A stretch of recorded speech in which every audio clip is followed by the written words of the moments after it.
ആശ്വാസം നേടാം. ഹൃത്തിനുള്ളിൽ ജീവൻ നൽകും വചനം, തിരുവചനം.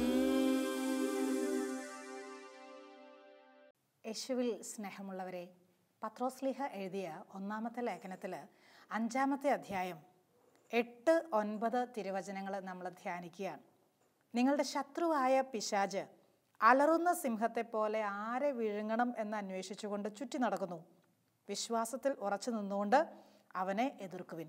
ലോകമെങ്ങുമുള്ള നിങ്ങളുടെ സഹോദരരിൽ നിന്ന് ഇതേ സഹനം തന്നെ ആവശ്യപ്പെട്ടിരിക്കുന്നു എന്ന് അറിയുകയും ചെയ്യുവിൻ. സ്ലീഹ നമ്മളെ ഓർമ്മിപ്പിക്കുകയാണ്. ശത്രുവായ പിശാച് അലറുന്ന സിംഹത്തെ പോലെ ആരെ വിഴുങ്ങണമെന്ന് അന്വേഷിച്ച് നടക്കുകയാണ്. നമ്മുടെ അരികിലൊക്കെ ഈ ശത്രുവിൻ്റെ സാന്നിധ്യമുണ്ട്. എത്ര പ്രാർത്ഥിക്കുന്നവരാണെങ്കിലും, എത്രമാത്രം വിശുദ്ധിക്ക് വേണ്ടി പരിശ്രമിക്കുന്നുവോ, എത്രമാത്രം നിത്യജീവൻ ലക്ഷ്യമാക്കി നമ്മൾ ആത്മാർത്ഥമായി അധ്വാനിക്കുന്നുവോ, ഈ തിന്മയുടെ സ്വാധീനം, ഈ പിശാചിൻ്റെ സാന്നിധ്യം അവൻ്റെ സ്വാധീനം എല്ലായ്പ്പോഴും ജീവിതത്തിൽ ഉണ്ടാകാൻ സാധ്യതയുണ്ട്. അലറുന്ന സിംഹത്തെ പോലെയാണ് എന്ന് പറഞ്ഞാൽ എങ്ങനെയും അവൻ കീഴടക്കാൻ, ഏത് രീതിയിലും നമ്മളെ അടിച്ച് ഒതുക്കാൻ ഇവൻ്റെ പരിശ്രമമുണ്ട് എന്ന കാര്യം കർത്താവ് നമ്മളെ ഓർമ്മിപ്പിക്കുകയാണ്. എപ്പോഴും സ്മൂത്തായിട്ട് ജീവിതം പോകണമെന്നില്ല. തിന്മയുടെ സ്വാധീനങ്ങൾ നമ്മളെ തകർച്ചയിലേക്ക് കൊണ്ടുവരാൻ സാധ്യതയുണ്ട്. അപ്പോൾ എപ്പോഴും നമ്മുടെ ഹൃദയത്തിലൊരു ജാഗ്രത പാലിച്ചേ പറ്റൂ, ഒരു ഉണർവുള്ള ഹൃദയം നമുക്ക് ഉണ്ടായേ പറ്റൂ, ശ്രദ്ധയോടെ മുന്നോട്ട് നീങ്ങിയേ പറ്റൂ എന്ന കാര്യമാണ് കർത്താവ് നമ്മളെ ഓർമ്മിപ്പിക്കുക. നിങ്ങൾ ഇവനെ എതിർത്ത് നിൽക്കണം, വിശ്വാസത്തിൽ ഉറച്ചു നിന്നുകൊണ്ട് എതിർക്കണം. അങ്ങനെയാണ് സ്ലീഹ നമ്മളെ പറഞ്ഞ് പഠിപ്പിച്ചറിയുക. വിശ്വാസത്തിൽ അല്പം പോലും മങ്ങലേൽക്കരുത്. എപ്പോഴും ഉറച്ചു നിന്നിട്ട് ഈ യുദ്ധം മുന്നോട്ട് കൊണ്ടുപോകണമെന്ന് നമ്മളെ ഓർമ്മിക്കുകയാണ്. എന്തേ ഇങ്ങനൊരു യുദ്ധം നമുക്ക് മാത്രം? ബാക്കി എത്രയോ പേര് വളരെ സ്മൂത്തായിട്ട് ലോകത്തിൻ്റെ സന്തോഷങ്ങളൊക്കെ സുഖിച്ച്, അല്ലെങ്കിൽ എല്ലാ ഇഷ്ടങ്ങളും നിറവേറ്റി അവർക്ക് ഇഷ്ടമുള്ള വഴികളിൽ കൂടെ ഇഷ്ടമുള്ള രീതിയിൽ ഇഷ്ടമുള്ള വിധത്തിലൊക്കെ മുന്നോട്ട് പോകുന്നു. നമുക്ക് മാത്രം ആത്മീയമായിട്ട് ജീവിക്കുന്നവരുടെ ജീവിത അനുഭവങ്ങൾ എന്തേ ശത്രുവായ പിശാച് ഇത്രയേറെ പ്രവർത്തന നിരതനാകുന്നു? എന്തേ കാരണമെന്നറിയാവോ? എന്തേ കർത്താവ് ഇത് നമ്മുടെ ജീവിതത്തിൽ അനുവദിക്കുന്നു എന്ന് അറിയാവോ? ഒറ്റ കാരണമേ ഉള്ളൂ, നമ്മളെ ദൈവത്തിൽ ആശ്രയമുള്ളവരായി ജീവിക്കാൻ പഠിപ്പിക്കാൻ, ദൈവത്തിൽ ആശ്രയമുള്ളവരായി ജീവിക്കാൻ പഠിപ്പിക്കാൻ. മറ്റൊരു കാരണം യുദ്ധതന്ത്രങ്ങൾ, ഈ പിശാചിനെ എങ്ങനെ തോൽപ്പിക്കാം, യുദ്ധതന്ത്രങ്ങൾ പഠിപ്പിക്കുകയാണ്. മറ്റൊരു കാര്യമുള്ളത്, ദൈവത്തിൻ്റെ കരുണയും പരിപാലനയും എന്നും അനുഭവിച്ചറിയാൻ, അതൊന്ന് ഉൾക്കൊള്ളാൻ, ആ ഒരു പരിപാലനയുടെ അനുഭവം ഏറ്റുവാങ്ങാൻ ഒരു ഭാഗ്യം, ആ ഒരു അവസ്ഥയിലേക്ക് നമ്മൾ ഉയർത്താൻ, അതിനൊക്കെ കൂടെ വേണ്ടിയിട്ടാണ് ഇത്തരത്തിലുള്ള യുദ്ധത്തിൻ്റെ അനുഭവങ്ങൾ കർത്താവ് നമുക്ക് പ്രദാനം ചെയ്യുക. കർത്താവ് അനുവദിക്കുന്നു ഇതൊക്കെ. യുദ്ധത്തിലേക്കുള്ള യുദ്ധം എപ്പോഴും ഒരു പോരാട്ടമാണ്. അതൊരു പക്ഷേ ബാഹ്യമായിട്ട് മറ്റുള്ളവർക്കൊന്നും കാണത്തില്ല, ആന്തരികമായിട്ടുള്ള പോരാട്ടമായിരിക്കാം. ആന്തരികമായിട്ട് വലിയ സംഘട്ടനങ്ങൾ നടക്കുന്നുണ്ടാകാം, പുറമേക്ക് ആർക്കും ഒന്നും തിരിയല, വളരെ സ്മൂത്തായിട്ട് പോകണു, കാര്യങ്ങൾ വളരെ ഈസി ആയിട്ട് പോകുന്നു, ആർക്കും തിരിയില്ല. ഉള്ളിൻ്റെ ഉള്ളിൽ വല്ലാത്ത മാനസിക സംഘട്ടനം നീ അനുഭവിക്കുന്നുണ്ട് എങ്കിൽ ഉറപ്പിക്കാം, ദൈവത്തിൻ്റെ പരിപാലന നിൻ്റെ ജീവിതത്തിൽ അനുഭവിക്കാൻ ദൈവം നിനക്കായി ഒരുക്കി തരുന്ന വഴികളാണ്. വിശ്വാസത്തിൽ ഉറച്ചു നിന്നുകൊണ്ട് വേണം ഈ തിന്മയെ തോൽപ്പിക്കാനും എതിർക്കാനും. പിശാച് ഒരിക്കലും തോറ്റ് പിന്മാറില്ല. അവനെ തോറ്റു പോകുക എന്നുള്ളത് അവൻ്റെ ഡിക്ഷണറിയിലില്ല. അവൻ തോറ്റു പോവില്ല. അവൻ തന്ത്രങ്ങൾ മാറ്റിക്കൊണ്ടേയിരിക്കും.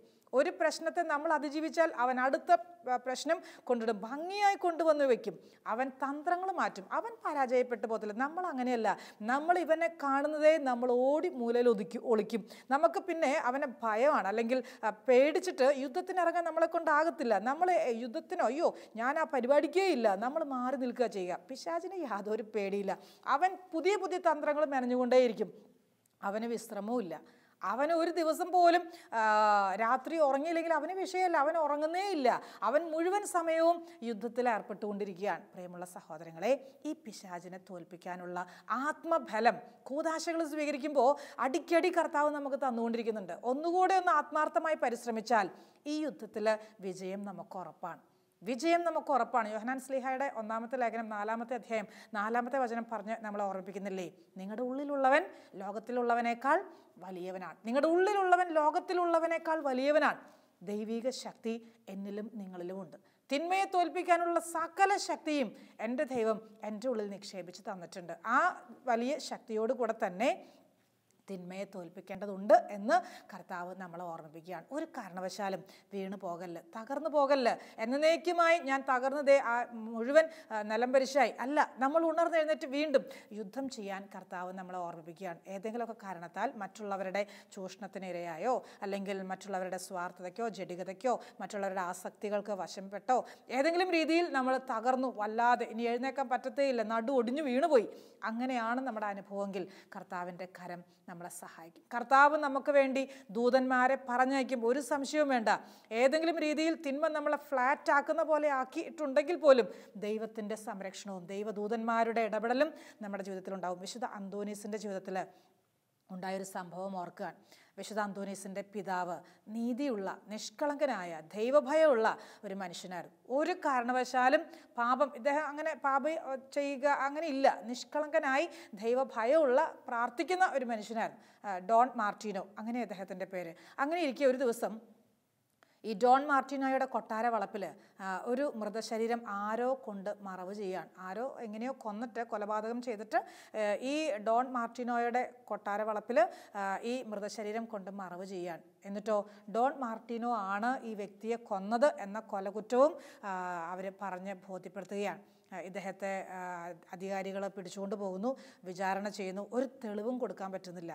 ഞാനല്ല ഇത് ചെയ്തത് എന്ന് ഒരു തെളിവും അവിടെ അവതരിപ്പിക്കാൻ പറ്റുന്നില്ല. അത്രയും ശത്രുപക്ഷം വളരെ സ്ട്രോങ് ആയിരുന്നു. ഏത് രീതിയിലും ഈ ഡോൺ മാർട്ടിനോയെ തകർക്കാൻ അവർ പരിശ്രമിച്ചുകൊണ്ടിരിക്കുകയാണ്. അവസാനം കൊലക്കുറ്റത്തിന് ഇദ്ദേഹത്തെ വധശിക്ഷയ്ക്ക് വിധിക്കുകയാണ്. ഇനി ജീവിക്കാൻ പറ്റുകയില്ല, ജീവിതം തന്നെ നഷ്ടപ്പെട്ടു. വല്ലാത്ത സങ്കടമായി. ഒരുപാട് തളർന്നിട്ടുണ്ട്, മനസ്സുകൊണ്ട് തളർന്നിട്ടുണ്ട്. കാഴ്ചയിൽ തളർന്നൊന്നും ആർക്കും തോന്നത്തില്ല, പക്ഷെ മനസ്സ് വല്ലാതെ തളർന്നു. ചെയ്യാത്ത തെറ്റിൻ്റെ പേരിൽ ജീവൻ പോലും നഷ്ടപ്പെടുന്ന അവസ്ഥയാണ്. വധശിക്ഷ ഏറ്റുവാങ്ങാൻ ഇതറിഞ്ഞ വിശുദ്ധ അന്തോനീസ്, തൻ്റെ അപ്പച്ചൻ്റെ നിഷ്കളങ്കത അറിയാമായിരുന്ന അന്തോനീസ് ഈ കാര്യത്തിൽ ഇടപെടാൻ തീരുമാനിക്കുകയാണ്. കോടതിയിൽ ചെന്നിട്ട് കുറച്ചുകൂടെ ഇതിൻ്റെ കാര്യങ്ങൾ ചർച്ച ചെയ്യണം, വിസ്തരിക്കണം, അല്ലെങ്കിൽ അന്വേഷിക്കണം എന്ന വാദപ്രതിവാദത്തിലായി. ഉടനെ കോടതി ചോദിച്ചു, എന്തെങ്കിലും തെളിവ് സമർപ്പിക്കാനുണ്ടോ? അന്തോനീസ് പറഞ്ഞു, ഒരു ദിവസത്തെ അവധി എനിക്ക് തരണം, ഇതിനുള്ള തെളിവ് ഞാൻ തരാം, ഒരു ദിവസത്തെ അവധി. കോടതി സമ്മതിച്ചു.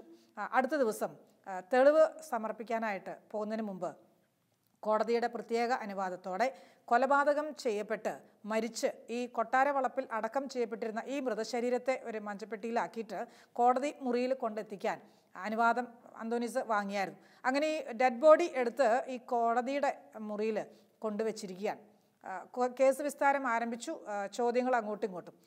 ഉടനെ അന്തോനീസ് സംസാരിക്കേണ്ട സമയമായപ്പോൾ ഇങ്ങനെ ഈ മൃതശരീരത്തോട് കൽപ്പിക്കുകയാണ്. മഞ്ചയുടെ മൂടി അങ്ങ് മാറ്റിവെച്ചു.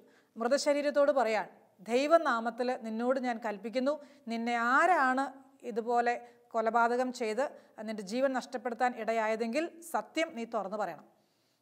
മരിച്ച മൃതശരീരത്തോടാണ് പറയണത്. അന്തോനീസ് പറയാണ്, എന്ത് ചങ്കൂറ്റാൻ നോക്കിക്കേ, എന്ത് ധൈര്യമാ നോക്കിക്കേ, മരിച്ചു കിടക്കണം മനുഷ്യനോട്.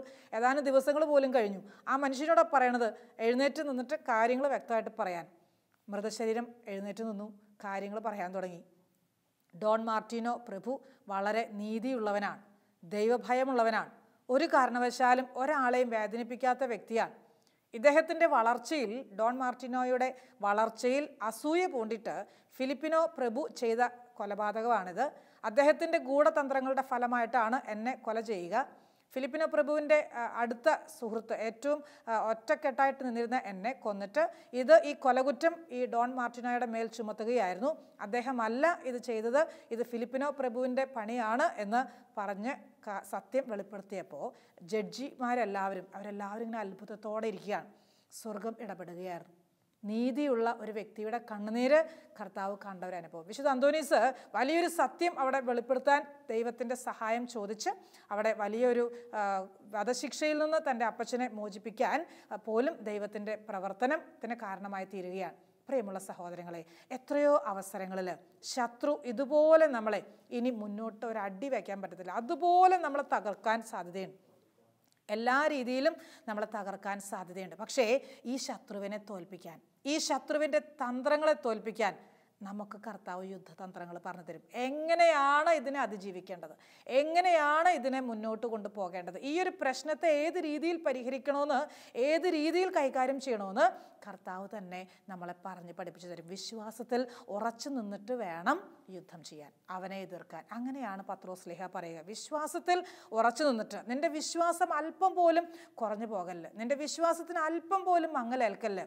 യുദ്ധം ചെയ്യണം, അല്പം പോലും പുറകോട്ട് പോകാതെ മുന്നോട്ട് മുന്നോട്ട് ശക്തമായിട്ട് തന്നെ മുന്നോട്ട്. ഒന്ന് ഓർത്തു നോക്കിയേ, ഈ യുദ്ധത്തിൽ നമ്മൾ ജയിച്ചു കഴിഞ്ഞാൽ ഒരു മനസ്സുഖം തോന്നുകയല്ലേ? സത്യമല്ലേ?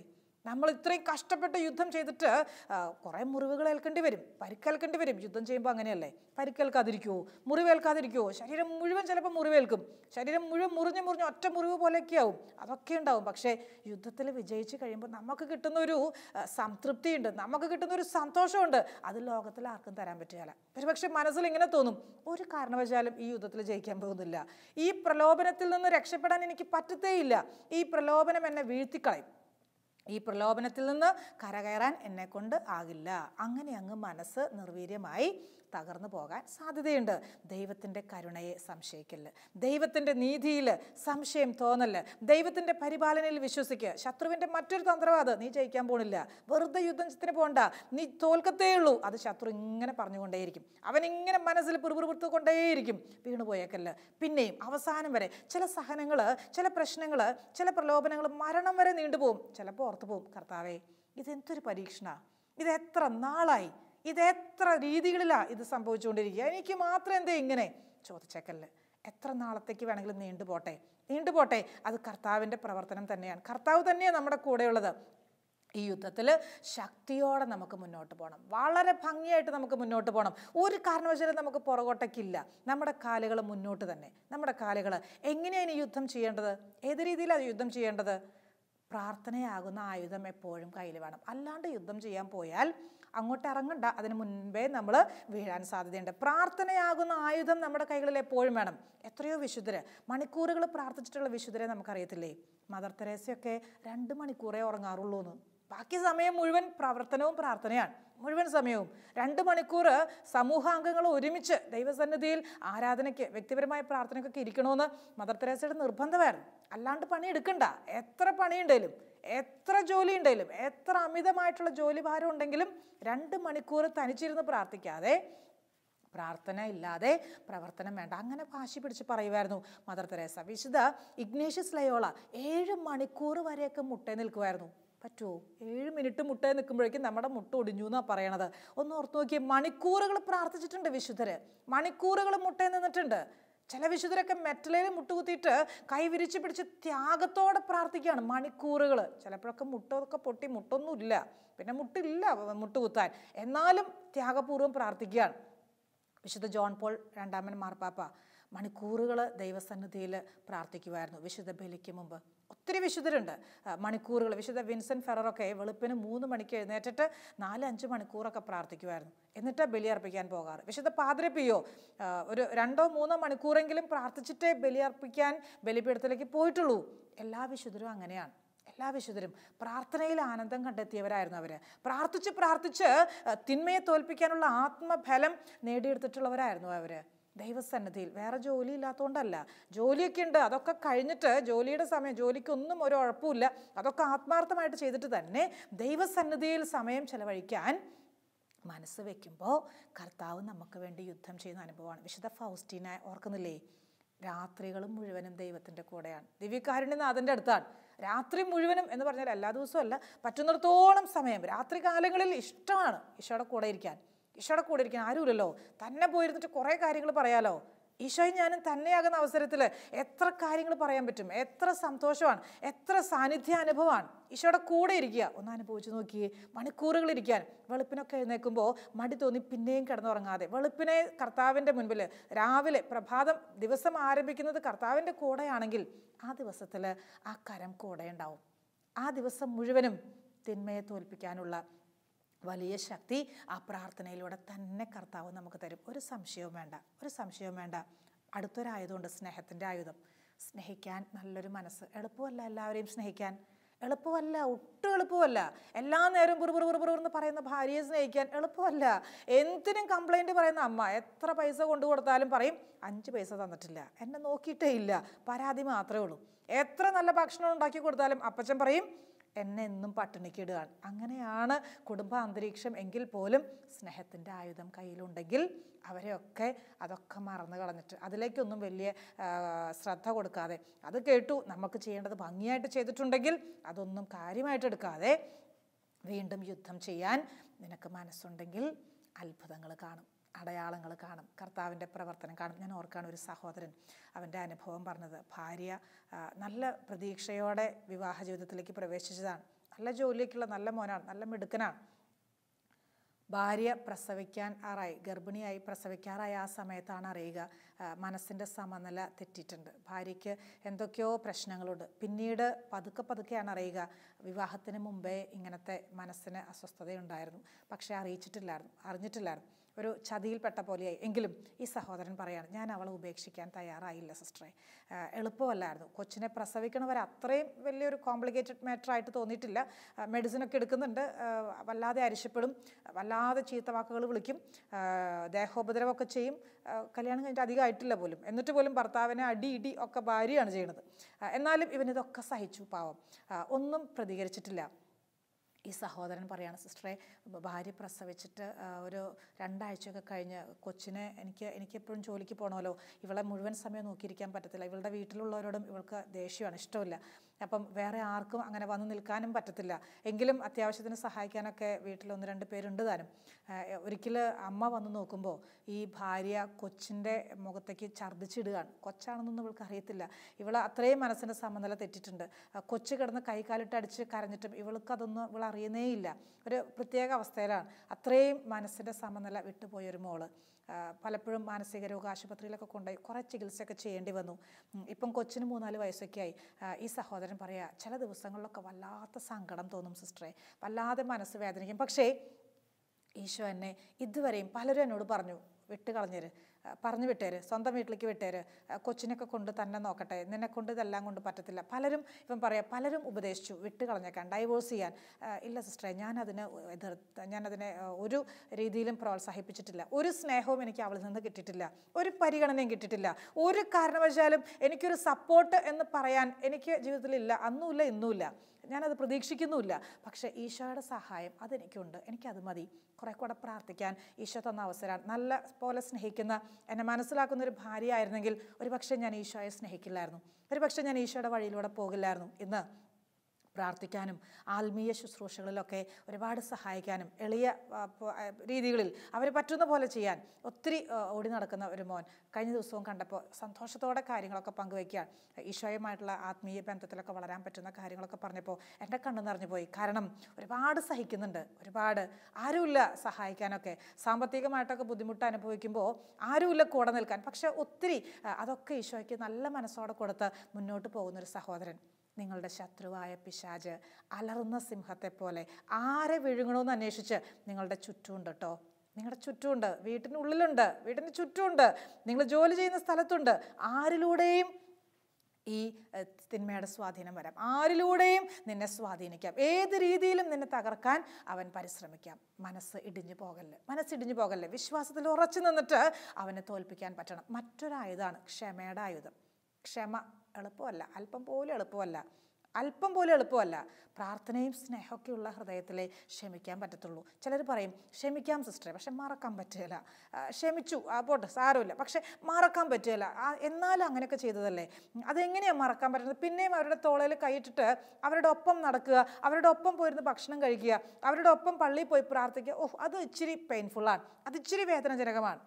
സഹോദര, ക്ഷമയുണ്ടെങ്കിലേ, സഹോദരി ക്ഷമിച്ചാൽ തന്നെ ഈ ശത്രുവിനെ തോൽപ്പിക്കാൻ പറ്റത്തുള്ളൂ. സ്നേഹത്തിൻ്റെ, പ്രാർത്ഥനയുടെ, ക്ഷമയുടെ ആയുധം നിൻ്റെ കരങ്ങളിൽ ഉണ്ടാകണം. എത്രയധികം നീ ക്ഷമിക്കുന്നുവോ അത്രയും നിന്നെ കർത്താവ് ഉയർത്തുകയാണ്.